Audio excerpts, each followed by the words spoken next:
On Juice and Java, we'll have all the latest juicy news on the squeeze. We'll take a look at what's hot in Syracuse this upcoming week with The Brew. Orange Pulse and first-year players are here to share details on their upcoming shows.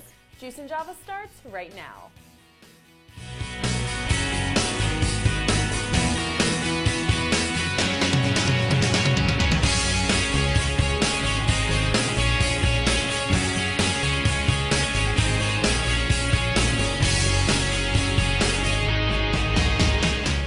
Syracuse, and welcome to Juice and Java. I'm Jackie Prager. And I'm Mia Rossi. Let's get started with the squeeze.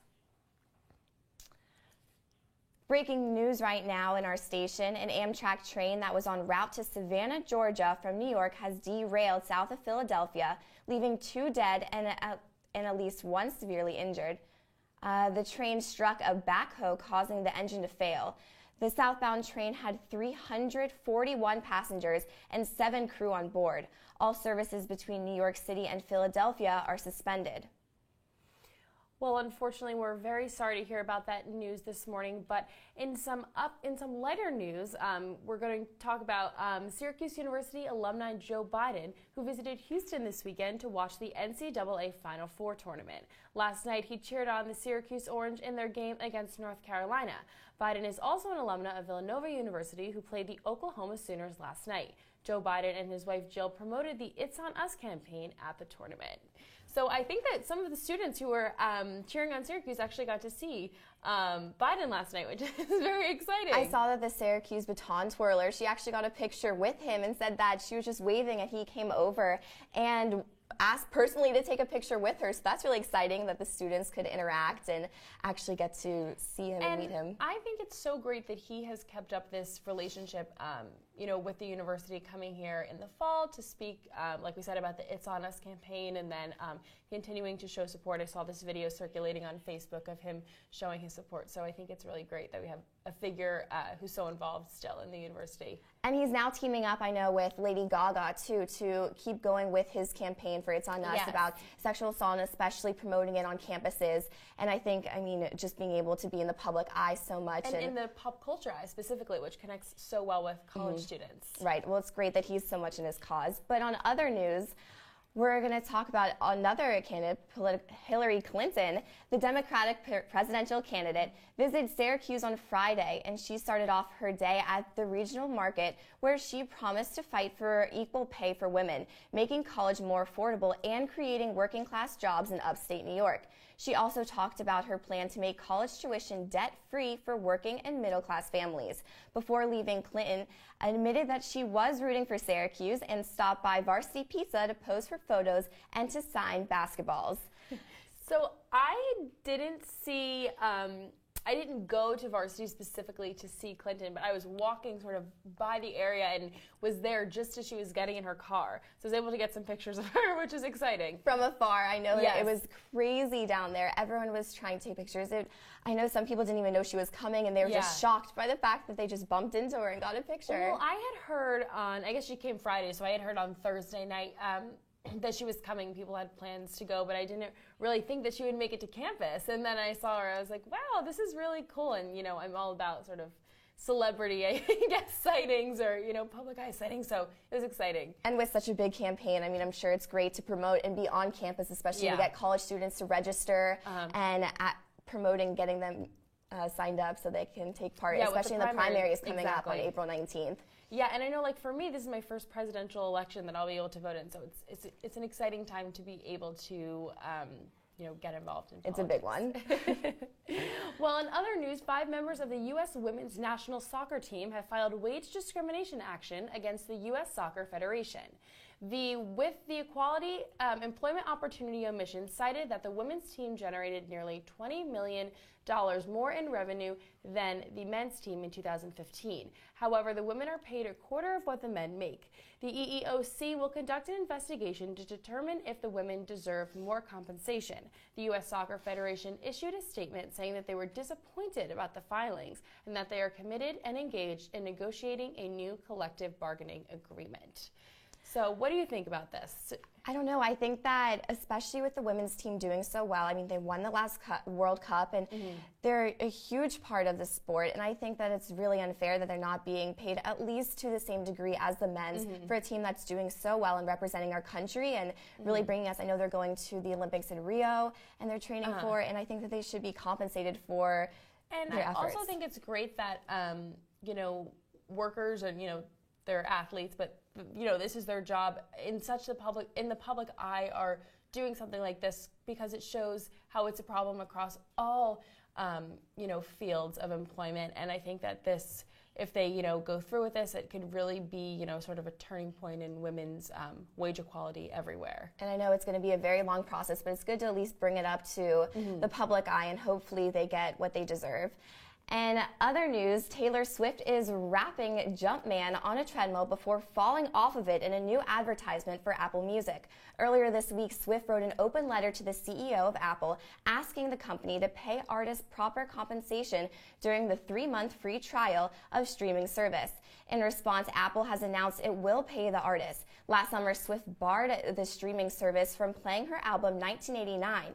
With Apple's announcement to pay the music will now be streamed, which is exciting that we can now hear Taylor Swift songs on Apple. But did you see the advertisement? So I did. I saw it on Facebook, and I am a Taylor Swift fan, but I thought the video was kind of awkward. I wasn't a fan of it. It was a little cheesy. Like they were trying too hard. It was a little like secondhand embarrassment. Yeah, the fall. I don't know who the stunt double was, but I hope that she's okay. That's exactly what I was thinking when I was watching it. And she sort of, if you see the video, she sort of goes down, hard on the treadmill, and I was like, who is that stunt double? Because it's not Taylor Swift, Yeah, it was a little much. I don't know. I like Taylor Swift and I love her music, but I think that Apple could have gone about the advertisement a little way. But I guess they did a good job in bringing it, to people's attention. Everyone's talking about it. So if that was their goal, then they definitely, got it across. It's definitely going viral for sure. Yeah, and I'm excited to listen to it on Apple now because I love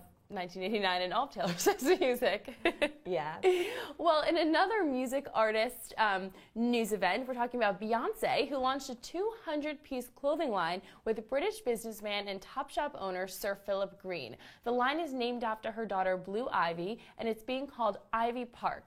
The line includes bodysuits, leggings, and headbands, and Beyonce released a video in which she swims and works out in the clothes promoted the brand in the April issue of Elle magazine. The line will be launched at Topshop and high-end department stores around the world on April 14th. So this is another celebrity getting into the athleisure market.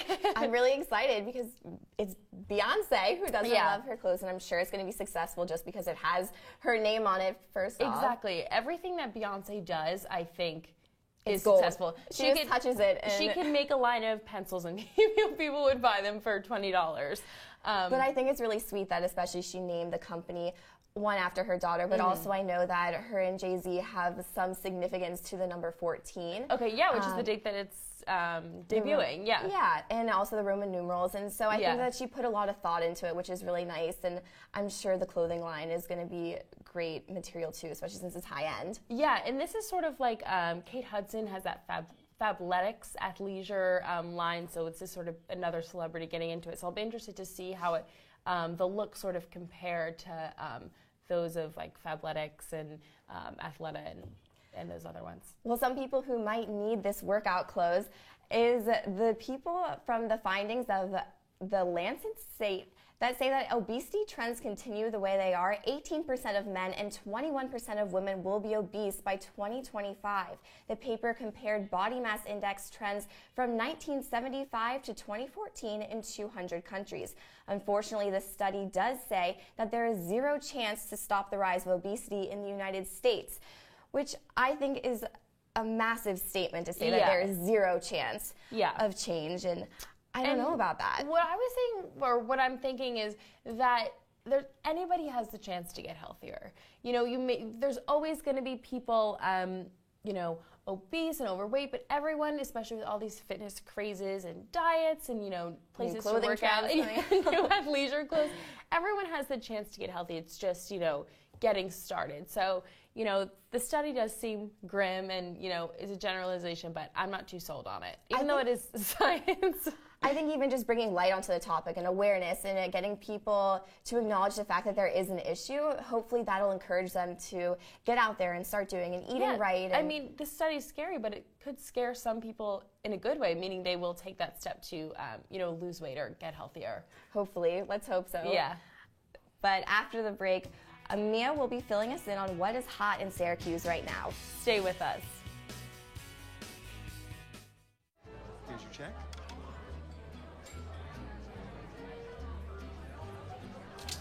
Oh, you got it. You know, since I got rid of my car, I really enjoy walking. Okay. Got it. No. Getting pulled over for buzz driving could cost you around $10,000 in fines, legal fees, and increased insurance rates. Oh, you're home early. You live with your mom? That'll set your game back a few years. Buzzed, busted, and broke. Because buzz driving is drunk driving. So who's gonna do what? I'll pack the dead batteries. Great. I'll only put what I don't need into a duffel bag. Perfect. That's totally unhelpful. No problem. Meanwhile, I will try to comfort everyone by speaking in a calm voice. And who is going to handle supplies? I can forget to do a list for us. Thanks, pal. We couldn't be any less prepared. I'm proud of you guys.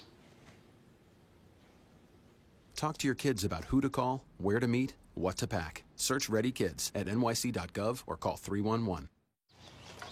You know what, guys? There's a lot of tree branches and dry brush over here. We should probably move the bonfire over there.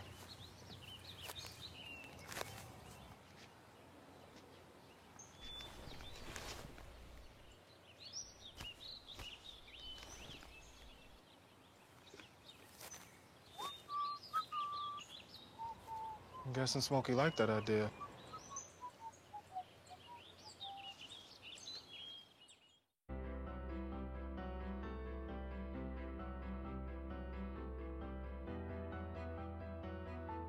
Body language can tell you all sorts of things. Like someone is having a stroke. Know the sudden signs. Learn fast.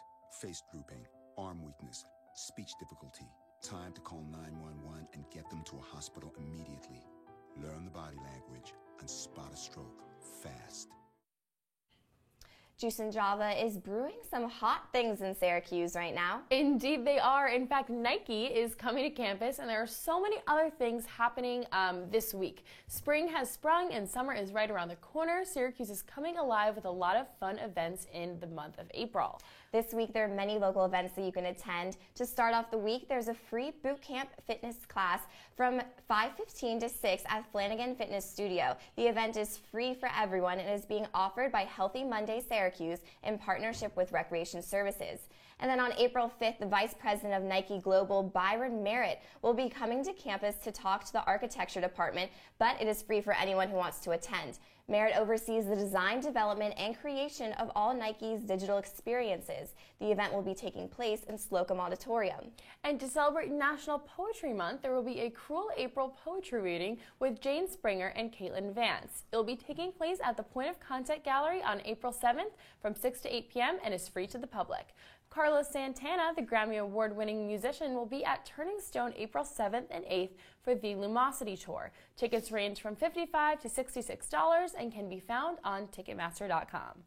And the comedy icons Steve Martin and Martin Short will reunite for a night of comedy at the Turning Stone Resort for an evening you will never forget for the rest of your life. Next Sunday, April 10th, and tickets are being sold for $39, $44, and $49 at Turning Stone box office. St. Baldrick's Day will take place at Kitty Hoynes next Sunday as well. The celebration will raise money for childhood cancer research. Hundreds of people shave their heads on this day, and more than 550 people have already registered for the event. If you don't want to shave your head, donations are also accepted. And make sure to take advantage of the weather right now and all the events in Syracuse and the surrounding area have to offer. When we come back, Orange Pulse and first-year players are here to talk about everything performances. We'll see you right here in a minute.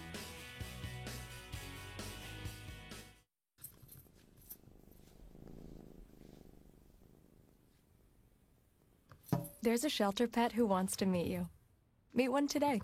Visit theshelterpetproject.org. Adopt.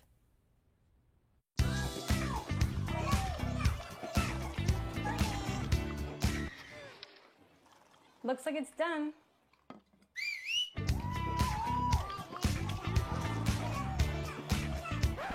Don't let salmonella get funky with your chicken. On average, 1 in 6 Americans will get a foodborne illness this year. You can't see these microbes, but they might be there. So learn the right temperature to cook each type of meat. Keep your family safe at foodsafety.gov.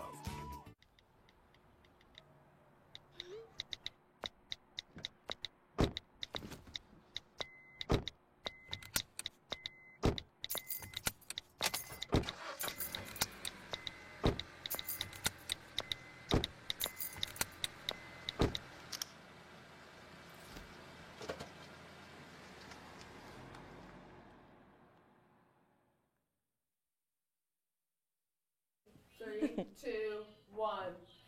And you're back with Juice and Java. Looking for some inspiration through dance? Look no further. Orange Pulse is here. Welcome Emily Chase, Orange Pulse president. How are you? Good, how are you? Welcome. Thank you so much for coming to Juice and Java. I'm very excited to hear about Orange Pulse. So first, for our viewers who may not have heard of it or don't know too much about it, can you just let us know a little bit about what Orange Pulse is? Yeah, sure. So we are one of the largest dance organizations on campus, and we're a philanthropy-based organization. Okay. So we don't audition our dancers, and all of our proceeds from our showcase that'll be this weekend will go to a charity that we choose, and this year it's the Samaritan Center. Okay, so what does the Samaritan Center do? The Samaritan Center, they provide local meals to homeless people in the area of Syracuse, and they provide 2 different meals a day, and then they also provide safety meals for people so they can bring things home for them as well, so they know where their next meal is coming from. That's great, and I like how it's a charity that is involved directly with the Syracuse area, which is so important. Yep. So you said the showcase is this weekend. Do you have a theme for it? What kind of dances are there? Where's it going to be? Yeah, of course. So our theme this year is called Spellbound. So it's a magical type of show, and we have dances ranging from tap, jazz, ballet, lyrical, all different styles of dances, and it's going to be in Goldstein on Friday at 8 p.m. and then Saturday at noon. And how can people get tickets? They can buy them in the box office, and students and staff are both $3, and then the general public is $5. Awesome. Now, do you work towards this showcase all year? Is that your main event, or do you guys do other events in between? Yeah, this is like our main event, but we also participated in Homecoming this year with DanceWorks, and we've been in contact with different organizations as well, so sometimes we'll throw in like a weekend performance here and there, but this is kind of our big your big event. Great. Yeah. And so now, how are you involved in the planning of it? You know, being president, I'm sure you have a lot of duties with, you know, choreographing the dances and stuff like that. So what are your like main responsibilities? So I hold board meetings with my executive board once a week. So I've been in contact with them about making sure that we get a lot of promotion and making sure all the posters are done. So I'm kind of like the ringleader of getting everybody like in contact with each other, making sure communication is good and the show runs smoothly. So. And now, is dance something that you hope to pursue, you know, after graduation and stuff like that, or is it just sort of a hobby that you're working on while you're in school? I've actually been dancing for over 16 years, so it's definitely something that I want to keep going with. Yeah. I hope to go back home and teach at my studio at home, so hopefully it'll be good. Great. Well, thank you so much for joining us. Thank you. And just to sort of, you know, regroup, the showcase is going to be this weekend on Friday and Saturday, starting at 8 p.m. on Friday and 12 p.m. on Saturday. Okay, and we can get tickets at the box office and shine. Yep. Great. Thank you so much for joining us. Other performances happening on campus coming up this month from acclaimed musical group First Year Players. Thanks, Mia. Well, I'm here with Colin Jacobs to give us all the inside details. Thanks so much for coming out with us. Thank you very much for having me. So you are a producer. Can you tell us a little bit about First Year Players and what it is exactly as an organization? Well, First Year Players is a student-run musical theater organization here on campus. It's geared specifically for first-year students who aren't in the drama program, to give them an opportunity to be able to perform in a musical past high school. So this is only for freshmen, and then can they do anything else after they've completed their first year or gone through the show? Yes, well, it's also open to first-year transfer students as well.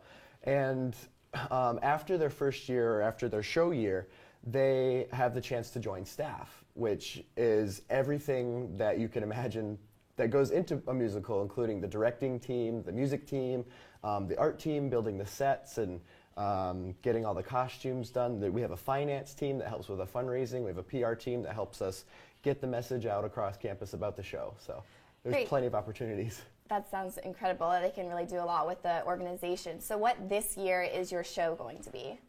This year's show is Heathers the Musical. It's a satire of kind of teen angst and the high school hierarchy, but there's also a twist of dark humor in there. So it's based off of the 1989 film starring Christian Slater and Winona Ryder. How do you guys go about picking what shows you do each year? Well, each year at the beginning, myself and our other co-producer, Lauren, and the rest of our e-board, we have a pool of 36 shows that we go through. And we go through each and every single one based off of what is the music like, what is the set like, what's the message of the show, and we have to go through each one and choose which show we feel is the best choice for the year. So then as a producer, what exactly is your role in the entire production process?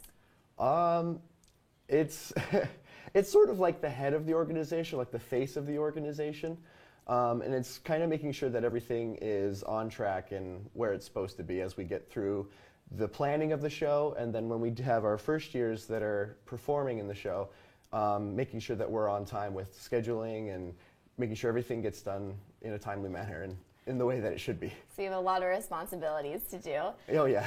So then when is this show going to run?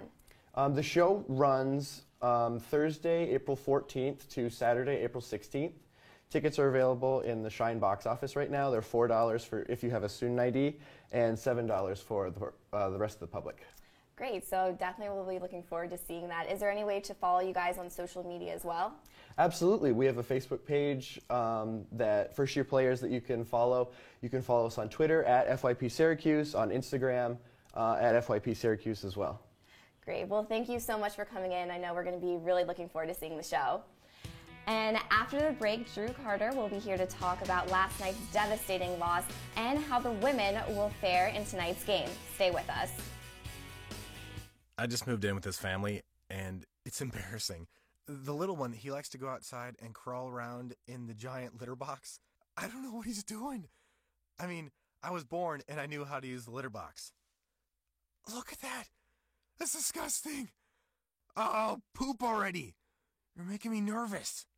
Oh, okay, I can't look at this anymore. I really hope he grows out of this, for his sake. Huntington! Every proper bear knows that the right fit means everything. Especially when it comes to car seats. Oh, really? I just did what any bear would do. So know for sure that your child is in the right car seat for their age and size. I like it. To learn more, visit safercar.gov/the-right-seat. Oh, hello there. Oh, where's that bear? Jimmy can't sing, and Tommy can't dance. So we're gonna put some ants in their pants. Kids will spend 22 minutes watching us, the super duper party troopers, sing about ants in their pants. Isn't that funny? Ants in their pants, they got ants in their pants, they got ants in their pants. Brushing for 2 minutes now can save your child from severe tooth pain later. 2 minutes, twice a day. They have the time. Hope you enjoyed that short break. Drew Carter is here now, joining us to explain all things SU basketball. Hi, Drew. Hi. Thanks for having me. Thanks for being here. Thank you.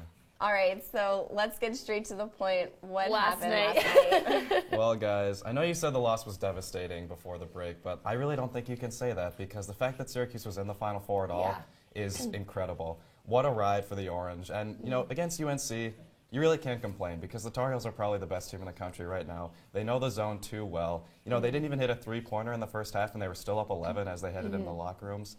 UNC is too good, too much balance. 4 guys had 13 points in this game, so UNC just too much for the Orange. But, you know, what can you say? Jim Boeheim's incredible. I like your optimistic view. Yeah, yeah. We weren't even supposed to make the tournament, so Exactly. I guess we can be thankful for that. Exactly. And I think Jim Boeheim said, he's never been more proud of a team than this one. Yeah, so I he think did. that's a good view to have. He said he's never been happier after a season than this one, and I can't blame the guy. Yeah. Incredible run. Well, then looking ahead, continuing on with that side, with the men's side, do you have any predictions for how the rest of the tournament's going to go? Well, so it's Villanova versus North Carolina in the national championship. Two amazing teams. Both are so hot right now. Villanova just beat Oklahoma by 44 points. Incredible. In the Final Four. I was watching in the dining hall, and I was like, wow. Unbelievable performance by the Wildcats, and I'm not going to pick against them after they did that. I'll take Villanova in a tight one because UNC is so good, but I think Villanova's going to cut down the nets. But so you're thinking it's going to be a really good game? Oh, absolutely. It's going to be a treat. Some people thought there would be more upsets at this stage of the tournament, and we have a 1 versus 2 seed. But I think that's Syracuse got a lot of was responsible for a lot of those upsets. Yeah, totally. But I think it's probably the two best teams in the country right now, and that's how it should be in the national championship. Well, then looking for our women's team, what do you think for them? We still have some hope. Yeah, the weekend is not over as far as Syracuse basketball. Absolutely. A little more March Madness on the women's side, a 4 versus 7 seed, Syracuse a 4, Washington is a 7. And the Huskies beat a lot of juggernauts to get here, Kentucky, Maryland.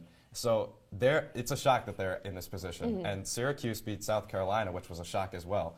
And this is going to be a great game. The Orange plays a fast pace, forces a lot of turnovers, shoots a lot of threes. And I think Syracuse will win that game and probably face UConn in the national championship, which might not go as well, unfortunately. But well, hopefully we'll do well. But looking ahead to the future, what do you think is going to happen next year?